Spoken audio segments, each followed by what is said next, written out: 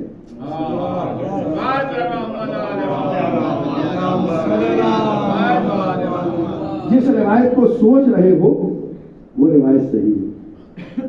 یعنی تصورات کو امام معصوم جانتا ہے. جو ہم سوچ رہے ہوتے ہیں وہ امام معصوم جانتا ہے. یہ علم غیب ہے, یہ روایت میں ہے. وہاں میں نے اس واقعے کو نقل کیا ہے. انشاءاللہ مجھ سے وہ کتاب لے لیجئے گا, میں تو عدد دینے کے لیے. اور بھی 4-5 کتابیں 7 کتابیں میں نے تالیف کیا ہے, تقریباً ساری ایران سے چھپی ہے. اگر کوئی جائے وہاں, میں نے بارہا کہا ہے, آیت اللہ موسوی اردبیلی کا دفتر ہے جو ایران کے چیف جسٹس رہے ہیں ایک زمانے میں, مرجع تکلیف بھی, ان کے دفتر سے ساری میری کتابیں چھپی ہوئی ہے. اگر کوئی زیارت کے لیے تشریف لے جائے, میں حرم معصومہ سے تھوڑے سے فاصلے پر کسی سے آپ پوچھ لیجئے آیت اللہ موسوی اردبیلی کا دفتر کہاں ہے, وہ بتا دیں گے.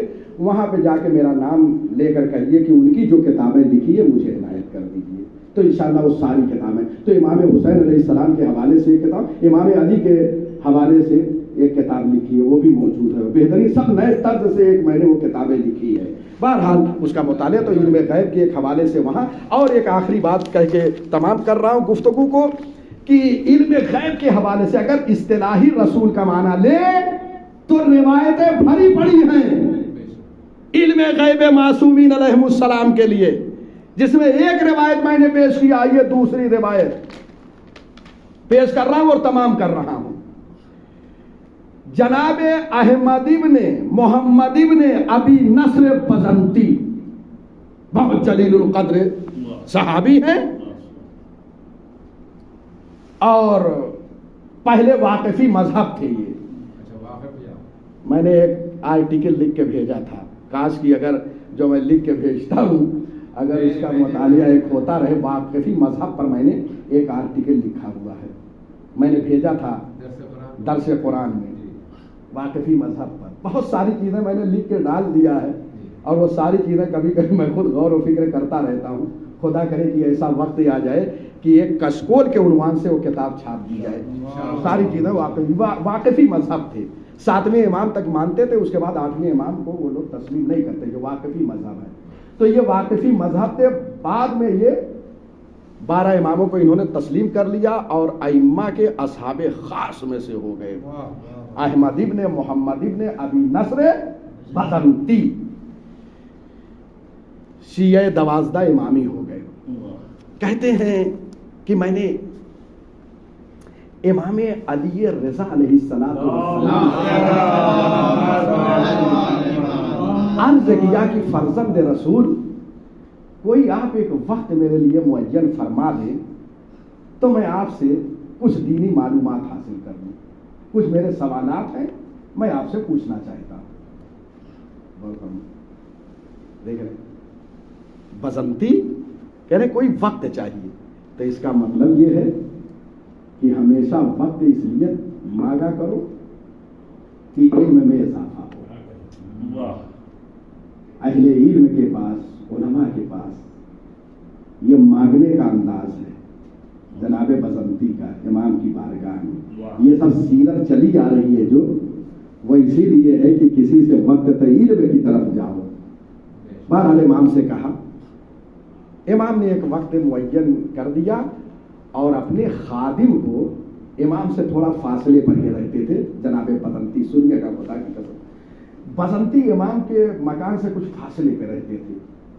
امام نے اپنے خادم کو بلایا اور گھوڑا دیا اور کہا جاؤ بزنتی کو لے کر آؤ. معمولی بات نہیں.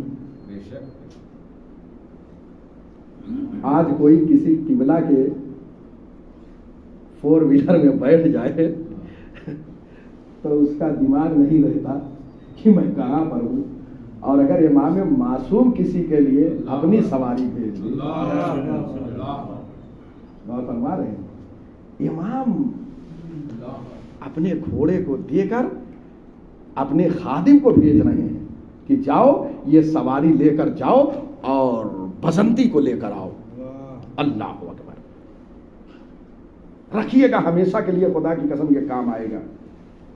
گئے خادم امام کے, بزنتی کے دروازے پہ پہنچ کے دق الباب کیا. بزنتی آئے, کہا امام نے یاد فرمایا ہے گھوڑے پہ سوار ہوئیے اور میرے ساتھ چلیے.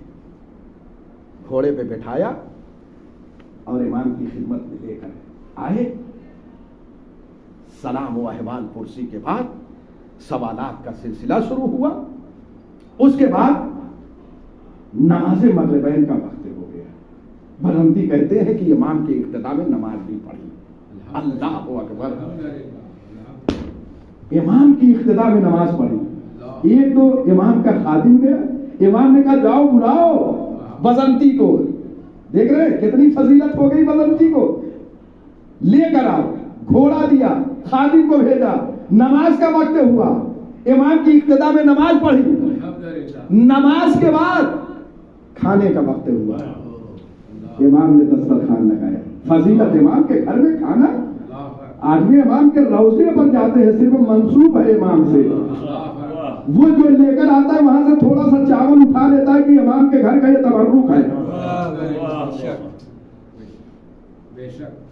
اور وہ جو کھانا بن رہا ہے امام کے گھر میں, امام کی نظارت میں سب کچھ ہو رہا ہے. ہو رہا. کتنی فضیلتیں آپ دیکھیں بدلتی ہوئی. اس کے بعد پھر سوالات کا ظاہراً سلسلہ شروع ہوا. تو چونکہ بزنتی کا گھر دور تھا, رات کافی ہو گئی. امام نے فرمایا بزنتی رات کا کافی حصہ گزر چکا ہے, تم ہمارے گھر میں استراحت کرو, یہیں آرام کرو. اللہ اکبر. بزنتی یہی آرام کرو. بتائیے بیت الشرف میں بزنتی کو یہ شرف مل رہا ہے. خادم سے کہا کہ میرا خاص بستر لے کر آؤ. دیکھ رہے ہیں منزلتیں, دیکھ رہے ہیں. بزنتی کے لیے ایک خاص بستر آیا.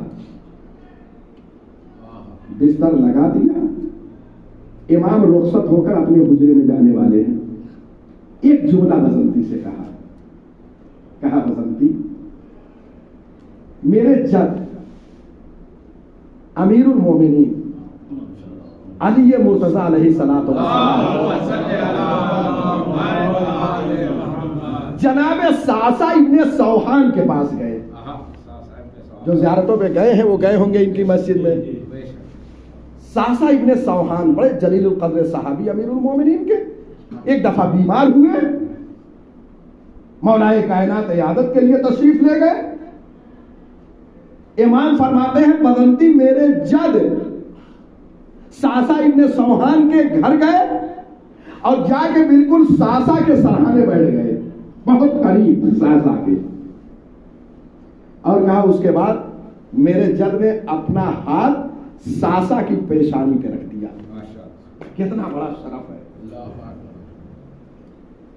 یہ کیوں فرمایا بزنتی سے امام نے؟ یہ واقعہ اپنے جد کا بیان کیا. اس کے بعد جانتے ہیں کیا کہا؟ کیسے مطلب پہنچانے کا ہنر ہے, یہ امام معصوم سے سیکھیے.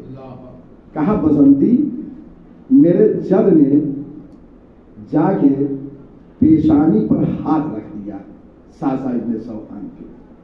اس کے بعد جب اٹھنے لگے میرے جد ایک جملہ کہا ساسا سے اور کہا ساسا ابن سوحان یہ میں تمہارے پاس آیا ہوں, تمہاری پیشانی پر میں نے ہاتھ بھی رکھا, تو جب تم ٹھیک ہو جاؤ گے تو اپنے دوستوں میں اس کے ذریعے سے فخر نہ کرنا کہ میں تمہارے گھر آیا تھا اور تمہاری پیشانی پر میں نے اپنا ہاتھ رکھا تھا. یہ فخر نہ کرنا اس کے ذریعے سے اپنے دوستوں پر کہ مجھے یہ افتخار حاصل ہے, یہ میرا وظیفہ تھا, میں آیا ہوں, اس کے ذریعے سے افتخار نہ کرنا. یعنی بزنتی تمہارے دل میں یہ خیال آ رہا ہے, اس خیال کو میں پڑھ رہا ہوں. اب جو خیال کو پڑھے وہی تو علم غیب جانتا ہے. یہی تھا بزنتی. دیکھ رہے ہیں کہاں سے مطلب, کہاں کا مطلب پیش کیا. میرے جد نے اس طریقے سے مطلب پہنچایا کرو. امام نے یہ نہیں کہا کہ تم ڈائریکٹ نہیں کہا کہ اس کے ذریعے سے افتخار نہ کرنا. شاہد کہاں سے لے کر آئے؟ اپنے جد کے پاس سے لے کر آئے. میرے جد نے ساسا ابن سوحان سے کہا تھا